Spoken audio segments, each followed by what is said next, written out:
Hello friends, எல்லாருக்கும் வணக்கங்க. இன்றைக்கி ஞாயிற்றுக்கிழமை நம்ம வீட்டில் கறி எடுத்தாச்சுங்க.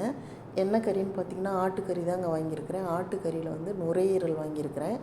இந்த நுரையீரல் வந்து இந்த மாதிரி சின்ன சின்ன துண்டுகளாக கட் பண்ணி நல்லா கழுவி சுத்தம் பண்ணி வச்சுருக்கிறேன். அப்புறம் நுரையீரல் கூடவே ஆட்டு தலைக்கறியும் வாங்கியிருக்கிறேங்க. ஆட்டு தலைக்கறி பார்த்திங்கன்னா தலைக்கறியோட அந்த தோலை உரிக்காமல் நம்ம தீயில் வாட்டி நல்லா மஞ்சள் போட்டு கழுவிட்டு இந்த மாதிரி நல்லா சின்ன சின்ன பீஸாக வெட்டி நல்லா கழுவி சுத்தம் பண்ணி வச்சுருக்கிறேன். இதோட அளவு பார்த்திங்கன்னா 1 கிலோ இருக்கும். இந்த தலைக்கறியும் அதுலேருந்து மூளையும் தனியாக எடுத்து கொடுத்துருக்காங்க. பாருங்கள், மூளை தனியாக எடுத்து கொடுத்துருக்காங்க. இப்போ வந்து தலைக்கறியை குழம்பு வச்சுட்டு நம்ம இட்லி, தோசை, சப்பாத்தி, சோறு எல்லாத்துக்கும் ஊற்றிக்கிற மாதிரி தலைக்கறி வந்து குழம்பு வச்சுட்டேன். இந்த மாதிரி பாருங்கள், குழம்பு வச்சுட்டு அப்புறம் மூளையை வந்து வறுவல் பண்ணியாச்சு. நம்ம வீட்டில் எப்பயும் செய்கிற மாதிரி மூளையை வந்து இந்த மாதிரி வறுவல் பண்ணிவிட்டு அந்த நுரையீரலையும் அப்படியே வந்து கொஞ்சம் கிரேவி ஆட்டம் வறுத்துட்டேன்.